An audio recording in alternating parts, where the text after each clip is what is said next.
AR Murugadoss சாருக்கு வந்து கத்தி படம் ஆரம்பிச்சதுல இருந்தே பயங்கர டென்ஷன் போல இருக்கு. ஃபர்ஸ்ட் என்னன்னா சமந்தா வந்து செட்டுக்கு வராம வந்து பிரச்சனை பண்ணாங்க அப்படின்னு ஒரு பிரச்சனை வந்துச்சு. அதுக்கப்புறம் பெங்களூர்ல போயிட்டு ஷூட்டிங் நடக்காம ஒரு நாள் ஃபுல்லா கேன்சல் ஆயிடுச்சு. ஆமா, அப்படி அந்த பிரச்சனை போச்சு. இப்ப என்னடான்னா அனிருத் இருக்கார்ல, அவரு ஒரு பாட்டு கம்போஸ் பண்ணாம இழுத்து அடிச்சிட்டு பயங்கர டென்ஷன் படுத்திட்டு இருக்காரா நம்ம முருகதாஸ் சார். துப்பாக்கி படத்திலே பார்த்தோம்னா ஹாரிஸ் ஜெயராஜ், ஆமா, துப்பாக்கி படத்துல வந்து ஹாரிஸ் ஜெயராஜ் சார் தான் வந்து மியூசிக் டைரக்டர். அவர் அப்படிதான் வந்து ரொம்ப இழுத்து அடிச்சாரு, அது பயங்கர டார்ச்சர் ஆனிச்சுன்னு சொல்லிட்டு இருந்தாங்க.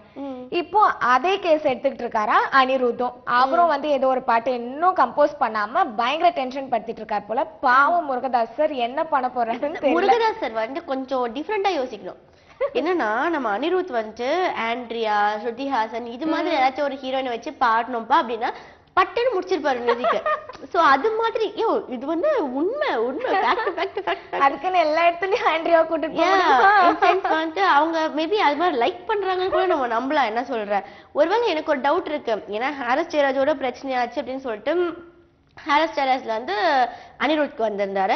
அனிருத்தும் பிரச்சனை பண்றாரு பொழுது ஒருவேளை இவங்க ரெண்டு பேரும் மேலதான் ப்ராப்ளமா இல்ல நம்ம முருகதாஸ் மேலேயே ப்ராப்ளமா அப்படின்றது. அவர் நல்ல மனுஷன்ப்பா, அவரெல்லாம் ப்ராப்ளம் பண்ண மாட்டாரு அப்படின்னு சொல்றாங்க. அவர் முகத்துல பார்த்தாலே ஒரு பால் வடிவமா சரி போதும் ரூபம் தெரியும்.